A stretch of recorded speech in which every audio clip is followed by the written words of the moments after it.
అందరికీ నమస్కారము. మనకు స్వాతంత్రం వచ్చే 76 సంవత్సరాలు పైబడింది. కానీ మహిళా సాధికారత గురించి, రాజకీయ సాధికారత గురించి, మహిళల భవిష్యత్తు గురించి ఆలోచించిన వాళ్ళే లేరు. ఎంతమందో సీఎంలు వచ్చారు పోయారు, నాయకులు వచ్చినారు పోయినారు. కానీ జగన్మోహన్ రెడ్డి గారి ప్రభుత్వం వచ్చిన తర్వాత మహిళకు రాజకీయ సాధికారత వచ్చిందంటే ఫస్ట్ రాష్ట్రంలో, దేశంలో ఫస్ట్ జగన్మోహన్ రెడ్డి గారి హయాంలోనే వచ్చింది. అంత స్థానిక సంస్థలో 50% ఏదైనా కానీ చైర్మన్లు కానీ వైస్ చైర్మన్లు కానీ అన్నిట్లో 50% ఇచ్చినారు.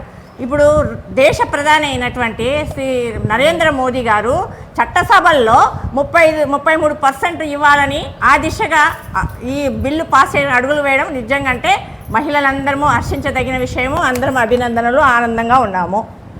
దీనికి సంపూర్ణ మద్దతు మా వైఎస్ఆర్సీపీ సంపూర్ణ మద్దతు చేసినారు.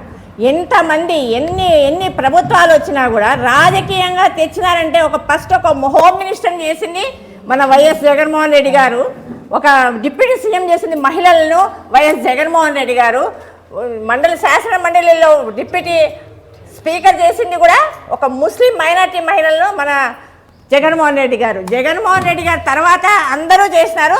మేము చట్టసభలో ఈ 35%, 33% ఇచ్చిన జగన్మోహన్ రెడ్డి గారికి సంపూర్ణ మద్దతు జరిపిన జగన్మోహన్ రెడ్డి గారికి ఇచ్చిన మన ప్రధానమంత్రి గారికి ధన్యవాదాలు తెలుపుకుంటున్నాము. మహిళలకి ఎంత చేసినా ఏదైనా ఏమంటారు ఈ పథకాలలో కూడా 75% ఏదొచ్చినా నిజంగా అంటే జగన్మోహన్ రెడ్డికి ప్రభుత్వంలో ఎంత హాయిగా ఉన్నారంటే రాష్ట్రమంతా దేశమంతా ఇట్లాగే ఉంటే చాలా ఆనందంగా ఉంటుందని మేము అనుకుంటున్నాము. ఏ పథకం వచ్చినా ఏవి వచ్చినా ఏ బిల్లులు వచ్చినా కూడా మహిళలకే ఇలాంటి ప్రభుత్వము ఉండాలని జగన్మోహన్ రెడ్డి గారికి సంపూర్ణ మద్దతు తెలిపినందుకు ధన్యవాదాలు. ఈ బిల్లు తెచ్చినందుకు నరేంద్ర మోడీ గారికి ధన్యవాదాలు. ఒక కందుకూరి వీరేశలింగము, వాళ్ళ అడుగుజాడలను నడుస్తున్న మన జగనన్న గారికి మేము మహిళల తరఫున ఎప్పుడు రుణపడి ఉన్నాము. మహిళలందరూ ఆయన లేని దానికి, ఆయన ప్రభుత్వం రావడానికి మేమే కాదు ప్రతి ఒక్కరూ చింతిస్తున్నాము. ఆయన నెక్స్ట్ సీఎం అయ్యి ఇంతకింత ఉద్ధృతంగా మహిళల తరఫున ఉండాలని మనస్ఫూర్తిగా కోరుకుంటున్నాను. ఈ అవకాశం ఇచ్చిన అందరికీ ధన్యవాదాలు. వేశారు. అదేవిధంగా జగన్మోహన్ రెడ్డి గారు ఇంకా 2 అడుగులు ముందుకేసి మహిళలకు ప్రతి కార్పొరేషన్లో కానీ చైర్మన్లో కానీ 50% ఇచ్చిన జగన్మోహన్ రెడ్డి గారి కృతజ్ఞత తెలుపుకుంటాం. అదేవిధంగా ఈరోజు గత ప్రభుత్వంలో చేసిన పథకాలన్నీ మహిళలకు ఎంతో విధంగా డ్వాక్రా మహిళలకైతే అన్ని చైర్మన్లు, డైరెక్టర్లు ప్రతి ఒక్కరు మహిళలతోనే ముందడుగున్న జగన్మోహన్ రెడ్డి గారు ఈరోజు గత నరేంద్ర మోడీ గారు 33% ఇచ్చినందుకు కృతజ్ఞత తెలుపుకుంటూ అదేవిధంగా వైఎస్ఆర్ కాంగ్రెస్ పార్టీ మద్దతు తెలుపుతుంది. ఇదే విధంగా రాబోయే ఎన్నికల్లో 2029లో కూడా జగన్మోహన్ రెడ్డి సీఎం అవుతాడు. 33% మహిళలకు ఇచ్చి ముఖ్యమంత్రి మన మహిళలకు మినిస్టర్ చేస్తానని కోరుకుంటున్నాను. జై జగన్. నమస్కారం. ఈరోజు నిన్నటి దినాన మోడీ గారు చట్టసభలో పెట్టిన బిల్లు గురించి రాష్ట్ర మహిళలమందరం ప్రెస్ మీట్ పెట్టాలని నిర్ణయించుకున్నాం. మహిళలకు 33% చట్టసభల్లో రిజర్వేషన్ ఇచ్చిన మొట్టమొదటి వ్యక్తి జగన్మోహన్ రెడ్డి. అదనంగా అది కాకుండా అదనంగా 51% కూడా ఇచ్చిన ఘనత జగన్మోహన్ రెడ్డిని. మరి ఈయన కొత్తగా మహిళలకు రిజర్వేషన్ 30% ఇచ్చినా అని మాట్లాడడం జరిగింది. అదేవిధంగా జగన్మోహన్ రెడ్డి మహిళలు సురక్షితంగా ఉండాలా, సుభిక్షంగా ఉండాలని జగన్మోహన్ రెడ్డి ఒక దిశ యాప్ అమలు చేసి దానితో మహిళలందరూ బాగుండాలని ఒక చట్టం తీసుకొచ్చిన గౌరవ మాజీ సీఎం మన జగన్మోహన్ రెడ్డి. అదేవిధంగా మోడీ గారి కూడా మన జగన్మోహన్ రెడ్డి మద్దతు కోరి ఇద్దరు కలిసి ఈ మహిళా రిజర్వేషన్ను అమలు చేయబోతున్నందుకు మా వైఎస్ఆర్సీపీ తరఫున మోడీ గారికి ధన్యవాదాలు తెలియజేసుకుంటూ ఏదేమైనా సరే ఈ రిజర్వేషన్ జగన్మోహన్ రెడ్డి గారు 2019లో సీఎం అయిన మొదటనే కార్పొరేషన్లోనైతేనేమి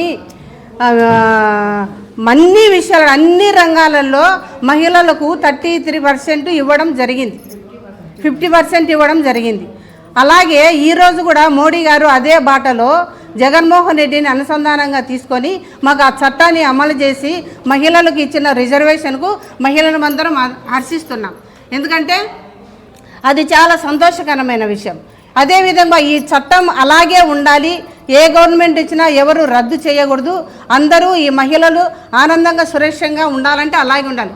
ఒక మాట మేమందరము ఏపీ రాష్ట్ర ప్రజలమందరము కోరుకునేది ఏంటంటే కావాలి జగన్, రావాలి మా విగ్గన్. Okay, bye. ఈరోజు మన ప్రైమ్ మినిస్టర్ నరేంద్ర మోడీ గారు 33% మహిళలకు రిజర్వేషన్ ఓకే చేసేసినారు. నిన్న గురువారం నుంచే దాన్ని అమల్లోకి తీసుకొని వస్తామని చెప్పినారు. చాలా సంతోషము.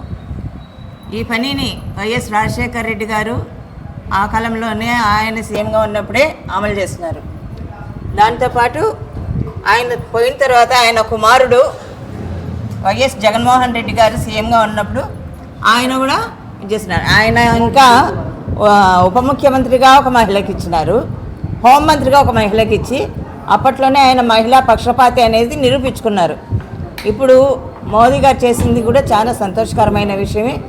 ఈ విషయానికి ప్రతి ఒక్కరు కూడా జగన్మోహన్ రెడ్డినే ఆదర్శంగా తీసుకొని మహిళలకు ప్రాధాన్యత ఇస్తున్నందుకు చాలా గర్వకారణంగా ఉంది. ఇందుకు మహిళలందరం కూడా సంతోషపడుతున్నాం. ఈరోజు మహిళలు సుఖ సంతోషాలతో ఉన్నారంటే అది జగన్మోహన్ రెడ్డి సహాయమే.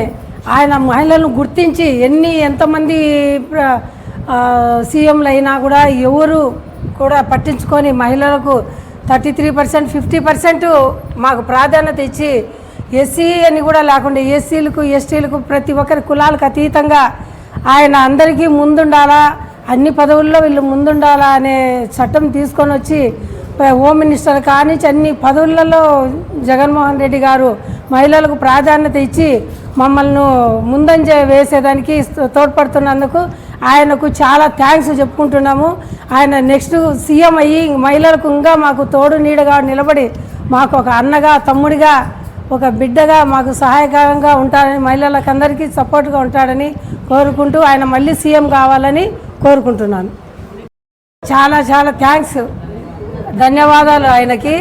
ఆయన కూడా మహిళలను గుర్తించి మహిళలకి 33% కల్పించినందుకు ఆయనకి ఎంతో రుణపడి ఉంటామని మనవి చేసుకుంటున్నాం.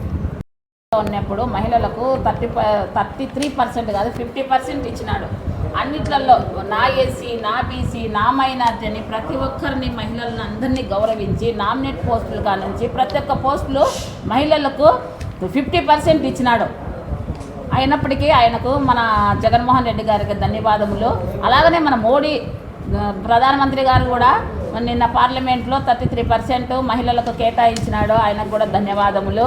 ఇంకనూ మన మహిళలందరూ కలిసి సీఎంను చేసుకునేంత వరకు మా జగన్మోహన్ రెడ్డి గారిని జై మా విగన్, జై జగన్.